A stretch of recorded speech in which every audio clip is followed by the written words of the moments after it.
Alright folks, here we are, the next in the really disastrous series of test flights of my E-flite J3. Mr. Test Pilot in there, I think you can see him. He's a little upset now because he realizes he was not really hired as a test pilot, he was hired as a crash test dummy.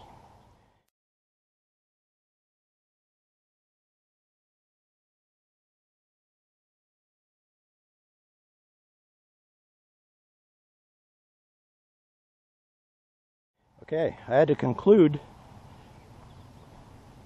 from watching the films of my last disastrous takeoff that there really was nothing wrong with this airplane. It was pilot error. The fact is that I had upper elevator in for too long and the airplane began to climb out. The right wing stalled and immediately rolled into another crash, demolishing the front end. And I had to rebuild that again.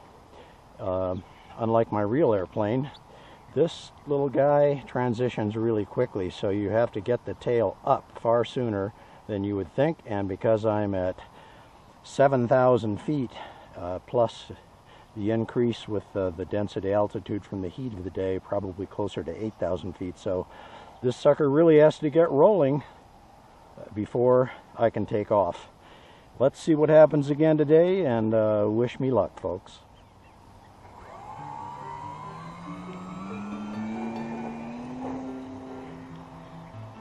We're up.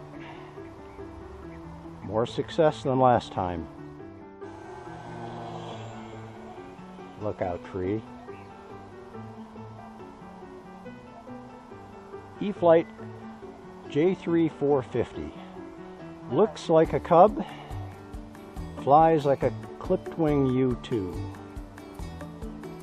requiring far more pilot skill than one might imagine. But still, a really handsome little airplane, as you can see.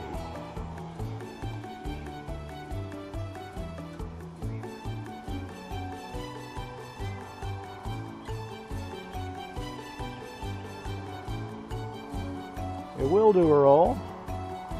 Still flying it on medium rates today, with high rate on that elevator.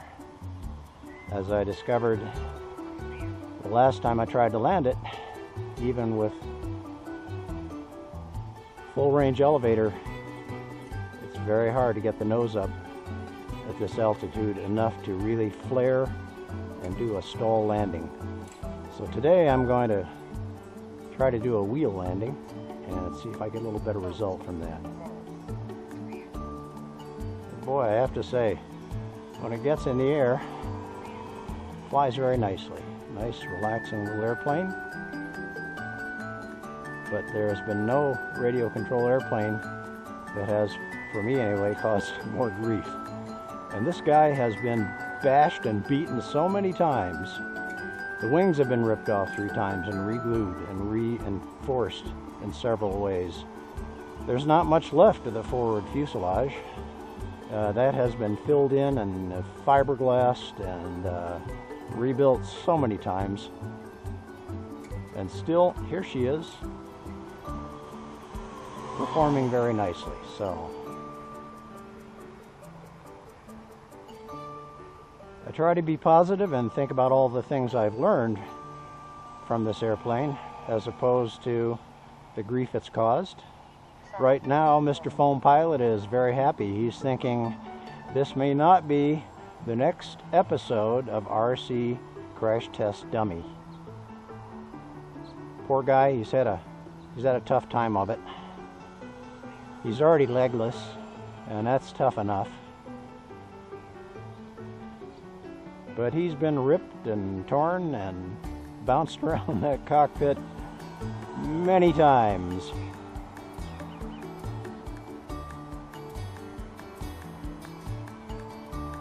Very nice.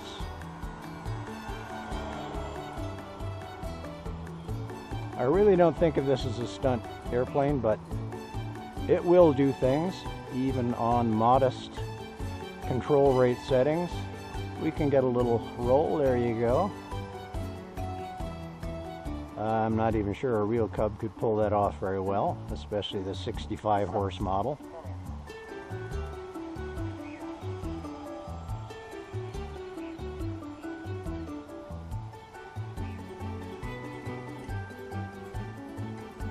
Very nice.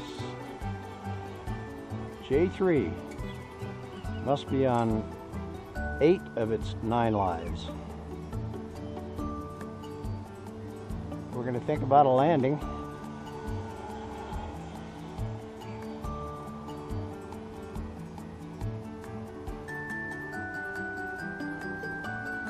Got to drop down over this 8-foot fence at the far end, which does eat up some of my landing field. We're going to try to, there we go, not bad. Tail down, we're pinning it, and there we go. E-flite J3 survives my mediocre piloting skills to fly another day. And since I have another battery over here, I'm going to really push my luck and see if I can do the same thing again. Although now I'm a little fearful because I know that taking this little airplane off can be quite a handful. Congratulations, Mr. Foam Pilot. No crash test dummy today. Over and out.